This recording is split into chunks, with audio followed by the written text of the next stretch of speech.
And this is the fourth time 27 teams have been alive with 3 weeks left.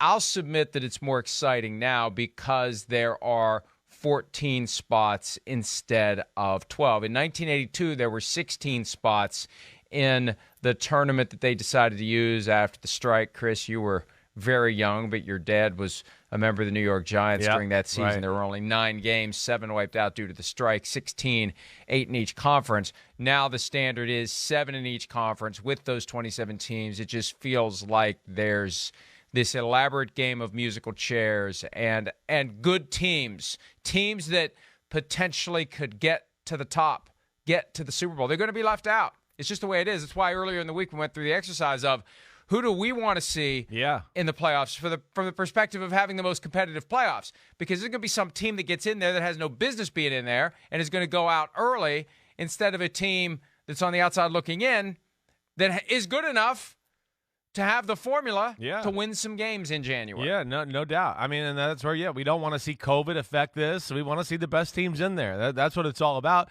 And, taking that back to tonight, I mean, again, to speak to the broader point here, either one of these teams, I think, can go to the Super Bowl. I do. I haven't given up on either one. The 49ers, to me, would be the team that's not a division leader right now. I would say the team in the NFC to where I go, them in the playoffs. If we're sitting here a month from now and we went, oh, the 49ers are in the NFC Championship game, I'd go, I'm not surprised. I'm not. I mean, they're a legit football team. They're playing as good a football as anybody in the league the last 5 or 6 weeks. Their defense is a top 10 defense. It's dominant. The offense, healthy. Shanahan, he's got the magician hat, the mad scientist hat back on again. You don't know where it's going. Is it Kittle? Is it Debo? Who the hell knows? Oh, it's Brandon Ayuk. Oh, it's Jeff Wilson.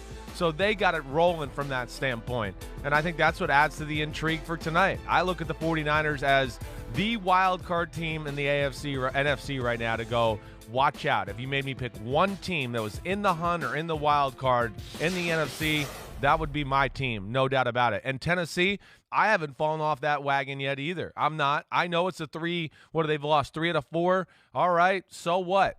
Still, they're still like a really good defense. It's one of the best defensive lines in football. We've seen them run the ball still over this losing streak. So it's not like they can't do that. They are missing Derrick Henry.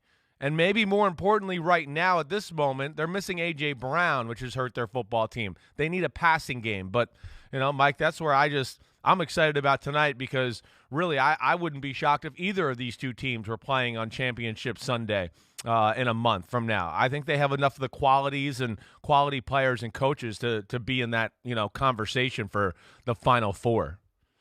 Well, the Titans are going to have to rediscover the formula that allowed them to win 6 in a row. And since that 6-game winning streak, they have 3 losses in 4 games. And in the 3 losses, they have scored 13 points in each of the 3 losses. 13 against the Texans, not good. 13 against the Patriots, 13 against the Steelers. They need to do better than 13 if they're going to advance in January. Now, they did beat the Jaguars 20-0, but given the circumstances of that game, that was when all the stuff was hitting the fan with Urban Meyer. I mean, my goodness, if you don't shut out the Jaguars that day, you don't belong in the playoff conversation.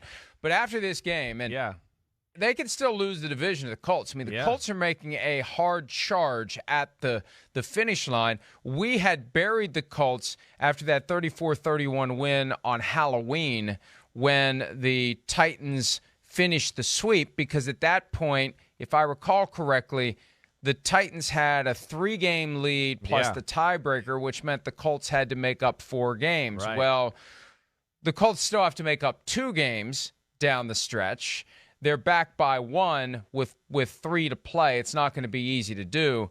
And when you consider the Titans have the 49ers, the Dolphins, and the Texans, it's probably going to be difficult for the Colts to finish this job because the Titans, again, if they finish in a tie, the Titans win the division because they swept the Colts. So it's looking like the Titans are likely going to win the division no matter what happens tonight.